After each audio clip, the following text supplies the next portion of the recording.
اور دن ہے منگل کا۔ آج عمران خان صاحب سے ملاقات کا دن تھا، لیکن عمران خان صاحب سے ملاقات نہیں کروائی گئی، اور ڈاکٹر عظمیٰ اور نورین خان صاحبہ اور علیمہ خان صاحبہ جو عمران خان صاحب کی فیملی تھی ان سے ملاقات نہیں کروائی گئی،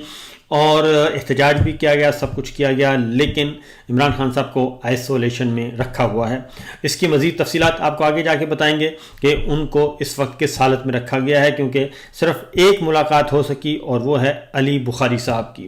علی بخاری صاحب سے ملاقات انہوں نے کی ہے، اور وہ بھی انتہائی مختصر ملاقات، اور اس ملاقات کے نتیجے میں جو انہوں نے باہر آ کے بتایا، انہوں نے کہا جی کہ عمران خان صاحب بڑے حوصلے میں ہیں، تندرست ہیں، توانا ہیں، لیکن ان پہ سختیاں بہت کی جا رہی ہیں، اور ان کو مسلسل قید تنہائی میں رکھا ہوا ہے، اور تقریباً 1 مہینے سے ان کو ان کی کتابیں بند کر دی گئی ہیں، ٹیلی ویژن ان کا بند کیا ہوا ہے، ریڈیو کی سہولت نہیں ہے، ٹی وی کی سہولت نہیں ہے، کتابوں کی سہولت نہیں ہے، اور ان سے کاغذ قلم بھی واپس لے لیا گیا ہے۔ اور یہ سچویشن انہوں نے کہا کہ 4 ہفتے سے یہ چل رہی، یعنی 1 ماہ سے زیادہ عرصے سے یہ معاملہ ہو رہا ہے، اور ان سے اب جو جیل مینول کے مطابق بھی جو سہولتیں وہ بھی واپس لے لی گئی ہیں، تو ملاقاتیں بھی نہیں ہونے دی گئیں۔ لیکن علی بخاری صاحب نے جو باہر آ کے پیغام دیا وہ بڑا سٹرونگ تھا۔ انہوں نے کہا کہ جی میں اپنے بات پر قائم ہوں، اور انشاءاللہ بہت جلد یہ سیاہ دور ختم ہونے والا ہے، یہ کالا نظام ختم ہوگا، اور یہ فسطائیت ختم ہوگی۔ مزید تفصیلات انشاءاللہ آپ کو بتائیں گے۔ دوسری جانب سیلاب کی صورتحال ہے، اور دوسری خبر سیلاب کے بارے میں کہ سیلاب کی تباہ کاریوں کی وجہ سے 670 ہلاکتیں ہو چکی ہیں جی، کئی ابھی تک بھی ہمارے ہم وطن لاپتہ ہیں، اور بہت زیادہ مالی نقصان ہوا ہے، بہت زیادہ جانی نقصان ہوا ہے۔ لیکن اس میں جو شرمناک بات ہے وہ ہے مرکزی حکومت کی، اور انہوں نے ایک امداد بھیجی ہے، اور فیڈرل گورنمنٹ کا یہ رائٹ بنتا ہے، اس کا فرض ہے کہ وہ یہ کام کرے۔ اس نے امداد بھیجی ہے، لیکن وہ امداد جو ہے وہ متاثرین میں تقسیم نہیں ہو رہی، کیونکہ وہ کہتے ہیں کہ ہمارا مسلم لیگ نواز کا نمائندہ آئے گا، وہ آ کے یہ مختلف علاقوں میں جا کے امداد تقسیم کرے گا، اور مسلم لیگ نواز کا نمائندہ جا کے یہ بتائے گا کہ یہ امداد ہماری طرف سے، جبکہ وہ جتنی بھی امداد گئی ہے اس میں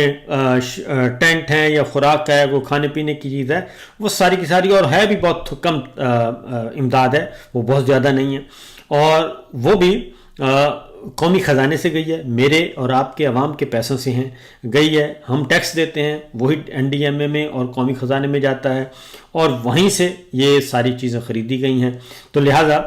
یہ ایک حرکت ہو رہی ہے، اور ان کا خیال ہے کہ شاید اس طریقے سے عوام بے وقوف بن جائیں، اور متاثرین کی مجبوریوں سے فائدہ اٹھایا جائے، جو بیچارے سیلاب سے تباہ حال ہیں، بے گھر ہو گئے ہیں، ان کی مجبوریوں سے فائدہ اٹھایا جائے، اور ان پہ احسان کیا جائے کہ جناب یہ دیکھیں ہم آئے ہیں مسلم لیگ نواز والے۔ تو میرا خیال ہے کہ عوام اتنی بے وقوف نہیں ہے، ان کو بھی سارا پتہ ہے اور کون کیا کر رہا ہے، لہٰذا میں یہی کہوں گا کہ اس امداد کو جلد از جلد پہنچنا چاہیے، اور مسلم لیگ نواز کی جو نمائندگی ہے وہ اتنی زیادہ ضروری نہیں ہے، گو کہ وہ باز نہیں آئیں گے، لیکن ہمارا کہنا فرض بنتا ہے۔ دوسری جانب جناب آج ایک اور سیاہ قانون منظور کیا گیا ہے، اور سیاہ قانون اس لیے کہہ رہا ہوں کہ وہ بنیادی انسانی حقوق کے خلاف ہے، جمہوری اصولوں کے خلاف ہے، اور اس میں عدلیہ کے جو ان کے تھے اختیارات اس کو سلب کر لیا گیا ہے، شہری آزادیوں کو سلب کر لیا گیا ہے۔ لاپتہ افراد کا مسئلہ بڑا پرانا چلا رہا ہے، اور لوگوں کو اٹھایا جاتا ہے، ہمارے سول اور آرمڈ فورسز جو ہم اٹھاتی ہیں، انٹیلیجنس ادارے اٹھاتے ہیں، اور پھر وہ کہتے ہیں کہ ہم سے پوچھا بھی نہ جائے۔ اور پچھلے خاص طور پہ یہ جعلی نظام چل رہا ہے، ناجائز رجیم ہے، اس نے تو بہت سارے کام کیے ہیں۔ پھر ماشاء اللہ کے دور کے کالے قوانین پہلے سے موجود ہیں، 16 ایم پی او کے تحت، 3 ایم پی او کے تحت لوگوں کو اٹھا لیا جاتا ہے اور ان کو نظر بند کر دیا جاتا ہے، لیکن وہ نظر بندی چیلنج ہو جاتی ہے، اور کوئی جواز پیدا کرنا ہوتا ہے، جواز ہوتا نہیں ہے، اور سیاسی بنیادوں پہ، انتقامی بنیادوں پہ اٹھایا جاتا ہے۔ تو لہٰذا اب انہوں نے یہ کیا ہے، مسلم لیگ نواز اور پیپلز پارٹی کو ایک بار پھر کریڈٹ جاتا ہے کہ انہوں نے ثابت کیا ہے کہ وہ واقعتاً بوٹ پالشی ہیں، اور اس کے علاوہ وہ نہ ہی کوئی جمہوریت سے ان کا تعلق ہے، نہ آئین، نہ قانون سے، اور نہ ہی سیاسی آزادیوں سے۔ اور انہوں نے یہ قانون منظور کیا ہے۔ اپوزیشن کی جماعتوں نے اس کو بائیکاٹ کیا ہے۔ جے یو آئی کے کامران مرتضیٰ صاحب نے ایک ترمیم کی تھی، وہ ترمیم ریجیکٹ کر دی گئی۔ قومی اسمبلی سے یہ پہلے منظور ہو چکا تھا، آج سینٹ سے بھی منظور ہو گیا۔ اور اس کی جو بنیادی نقطہ ہے وہ یہ ہے کہ آپ کسی بھی شہری کو بتائے بغیر اٹھایا جا سکتا ہے۔ وہ آرمڈ فورسز یعنی کہ فوجی اور سیمی فوجی ادارے اٹھا سکتے ہیں اور ان کو 3 ماہ کے لیے بند کر سکتے ہیں، اور 3 ماہ تک وہ بتانے کے پابند نہیں ہوں گے کہ ہم نے اس کو کیوں اٹھایا، اور اس کے بعد مزید 3 ماہ اس میں ایکسٹینڈ کیا جا سکتا ہے، یعنی کہ کم از کم 6 مہینے تک تو آپ بغیر کسی مداخلت کے کسی بھی شہری کو اٹھا سکتے ہیں اور اٹھا کے غائب کر سکتے ہیں اور ان کو زندان میں ڈال سکتے ہیں، اور کوئی نہیں جواب دہ آپ کسی کے سامنے نہیں ہوں گے۔ یہ جو کالا قانون ہے یہ انتہائی خطرناک ہے۔ اس سے پہلے جنرل ایوب خان صاحب کے زمانے میں تھا، ایم پی او کے تحت مینٹیننس آف پبلک آرڈر جاری کے تحت یہ سب کچھ ہوتا تھا، لیکن وہ عدالتوں میں چیلنج ہو جاتا تھا۔ اب اس کو عدالت میں چیلنج نہیں کیا جا سکتا، تو یہ بھی ہو رہا ہے۔ تو بہرحال دیکھتے ہیں جی کہ اس کا کیا منفی اثرات کتنے مرتب ہوں گے، کیونکہ یہ بنیادی حقوق کے خلاف ہے۔ اس کے بعد پیکا ایکٹ پہلے ہی آیا ہوا ہے اور اس کے تحت بھی شہریوں کو اٹھایا جاتا ہے، اغوا کر لیا جاتا ہے اور مقدمات درج کیے جاتے ہیں، اس کا بھی مس یوز ہو رہا ہے۔ تو اصل مسئلہ ہے کہ مس یوز ہونا، غلط استعمال ہونا وہ ہوگا۔ آگے بڑھتے ہیں ایک اور خبر کی طرف۔ اگین شاہی خاندان کے چشم و چراغ جو ہیں مریم صاحبہ، وہ جاپان گئی ہوئی ہیں اور وہاں پہ ٹک ٹاک بن رہے ہیں، اور اس کے بعد تصاویر آ رہی ہیں، اور برانڈڈ پرس ہیں، برانڈڈ کپڑے ہیں، برانڈڈ جوتیاں ہیں، وہ دکھائی جا رہی ہیں، اور بحری جہازوں کے ساتھ کروز جو ہوتے ہیں ان کے، اور سمندر کے کنارے جا کے ساحل سمندر پہ تصویریں بنائی جا رہی ہیں، اور رنگا رنگ کپڑے نظر آ رہے ہیں آپ کو، رنگ برنگے، اور ایک ٹرینڈ بنانے کی کوشش کی جا رہی ہے، ٹرینڈ چلانے کی کوشش کی جا رہی ہے۔ تو پیسے کس کے ہیں؟ میرے اور آپ کے ہیں۔ اور جاپان میں ایک وزیر اعلیٰ کو اتنا زیادہ خرچہ، اور وزیر اعلیٰ اس وقت ایسے ہیں جیسے پاکستان مرکزی حکومت ہے اور پاکستان کے معاملات وہاں پہ طے کر رہی ہیں۔ یہ سہولت کسی اور وزیر اعلیٰ کو نہیں ہے، یہ بیچارے خیبر پختونخوا کے وزیر اعلیٰ کو نہیں ہے، گلگت بلتستان کے وزیر اعلیٰ کو نہیں ہے، آزاد کشمیر کے وزیر اعظم کو یہ سہولت میسر نہیں ہے، سندھ اور بلوچستان کے وزیر اعلیٰ کو یہ سہولت میسر نہیں ہے۔ یہ صرف شاہی خاندان کو میسر ہے کہ وہ جو چاہیں کر سکتے ہیں۔ ایک تو ان کو طیارہ دیا گیا ہے، ایئر فورس 1 اسپیشل کرافٹ ہے، بڑا جہاز دیا گیا ہے۔ اس بڑے جہاز کا جو خرچہ ہے، جانے کا خرچہ بھی تقریباً $1,00,000 ہے، اور واپسی کا خرچہ بھی تقریباً $1,00,000 ہے۔ $2,00,000 تو صرف یہ اس کے جہاز کا ہے۔ چھوٹا جہاز بھی جا سکتا تھا، کمرشل فلائٹ سے بھی جا سکتے تھے، لیکن ایسا نہیں کیا گیا کیونکہ اس سے شاہانہ مزاج میں اس کو فرق پڑنا تھا، اور پھر جاپان کو بتانا تھا کہ ہم ہیں جی، شاہی خاندان سے ہمارا تعلق ہے۔ تو اس لیے ابا میرا جو ہے وہ پہلے 3 دفعہ وزیر اعظم رہ چکے ہیں، ابا کے پاس فارم 47 ہے ڈاکٹر یاسمین راشد کا، چھینا ہوا، اس لیے وہ نہیں آ سکے۔ چچا جو ہیں آج کل اپنے معاملات سیدھے کرنے کی کوشش کر رہے ہیں، اس لیے نہیں آ سکے، لہٰذا وہ گئی ہیں۔ تو اس کے بعد اس میں جو بنیادی بات ہے کمپیئر کرتے ہیں، کیونکہ 16 کروڑ روپیہ ایک ریلیز ہو چکا ہے، اور 5 دن کا یہ وزٹ ہے، اور آلموسٹ 3 کروڑ روپیہ ڈیلی کا خرچہ تو صرف یہ روٹین ورک کا ہو رہا ہے، اور $2,00,000 میں نے آپ کو جہاز کے بتا دیے ہیں۔ اب ذرا کمپیئر کرتے ہیں، کیونکہ اس سے بھی کم خرچوں پہ، کئی گنا کم خرچوں پہ عمران خان صاحب اپنے دور حکومت میں خود جو ہے وہ وزٹ کرتے رہے ہیں۔ امریکہ کا بھی کیا تھا انہوں نے خاص طور پہ، تو یہاں تک کہ گئے تھے جی ازبکستان بھی گئے تھے، دیگر ملکوں بھی گئے تھے، لیکن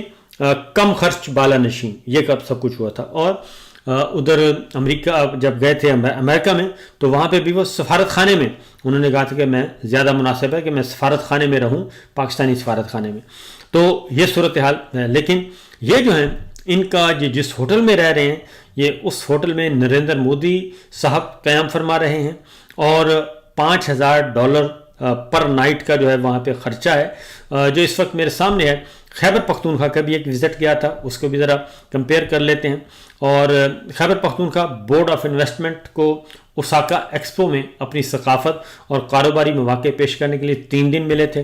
اور پچھلی بار کے پی کے نے ایکسپو دبئی میں 120 شرکا کے ساتھ شرکت کی تھی اور صرف $10,000 فی شخص ایک فرد کا خرچ آیا تھا. اور اس کے ساتھ ہی جبکہ اس بار جی وائس چیئرمین ہیں وہاں کے وہ گئے ہیں, مجموعی طور پر 11 لوگوں کو لے جانے کا فیصلہ کیا تھا, جن میں 5 کے پی کے ایف سی کے خٹک ڈانس پرفارمر اور 6 سرکاری افسران کے وفد کے لوگ تھے. اور vice chairman board of investment کے پی کے حسن مسعود تھے, مشیر خزانہ کے پی کے مزمل اسلم تھے, اور مشیر برائے صحت تھے زاہد چند زیب, سیکرٹری سیاحت آثار قدیمہ ڈاکٹر عبدالصمد تھے, director general mining department Junaid Khan تھے, اور manager admin Khyber Pakhtunkhwa board of investment یہ لوگ تھے. اور ان کا ہی جو خرچہ ہے وہ میرے سامنے جو موجود ہے, اس کے مطابق یہ سارے کے سارے جو تھے اپنے اپنے شعبوں کے ایکسپرٹ تھے, اور 7 دن کے سفر کی کل لاگت جو ہے $60,000 آئی تھی. کل لاگت 7 دن کی آئی تھی $60,000, اور ان کے صرف $2 لاکھ جو ہیں وہ جہاز کے آنے جانے کے خرچ کیے جا رہے ہیں مریم صاحبہ شاہی خاندان کے. تو فرق صاف ظاہر ہے. ٹوکیو اور اوساکا میں 2 سرمایہ کاری کانفرنسیں شامل تھیں جس پہ یہ کے پی کا وفد گیا تھا, اور تمام مندوبین کے اکانومی ٹکٹ تھے. ٹوکیو اور اوساکا میں بجٹ ہوٹل میں قیام کیا تھا, اور تمام مندوبین کا کھانا اکانومی ٹرین کی منتقلی اور اکانومی لوکل ٹیکسوں کا احاطہ کیا گیا تھا. اور اب جو ہے وہ آپ نہ پوچھیں کہ اب تو خرچے ہی خرچے ہیں. اور اس وقت اور جو دبئی کا تھا جی جاپان سے بھی سستا تھا. یہ اس وقت ہوتا ہے جب تھوڑا سا احساس ہو, لیکن اگر احساس نہیں ہے تو پھر آپ ذرا سوچ لیجئے, کیونکہ وہ اپنے پیسے تو ہیں نہیں. حالانکہ یہ اپنے پیسوں پہ بھی جا سکتے تھے اگر ملک کا اتنا ہی ہوتا. سیر کرنی تھی تو اپنے پیسوں پہ چلے جاتے, اور جو نمود و نمائش ہے وہ اپنے پیسوں سے کر لیتے, تو کوئی اعتراض نہ ہوتا. جتنے مرضی آپ وہاں پہ جا کے سب کچھ کریں, لیکن ایسا ہے نہیں. تو یہ سچویشن اس وقت چل رہی ہے جی, یہ معاملات ہے. اور یہ میں نے آپ کو ایک موٹے موٹے خرچے بتائے ہیں. باقی انشاءاللہ کوشش کروں گا اگلی دفعہ کچھ اور اس میں چیزیں شامل کر لوں. تو عمران خان صاحب کی جی مزید تفصیلات آئی ہیں اڈیالہ جیل سے, اور وہاں پہ کارکنوں کو گرفتار بھی کیا گیا ہے. اور علیمہ خان صاحبہ, عظما خان صاحبہ اور نورین خان صاحبہ نے اپنی جگہ چھوڑنے سے انکار کیا, اور وہ وہیں ڈھابے پہ انہوں نے دھرنا دیا ہوا ہے. اور اس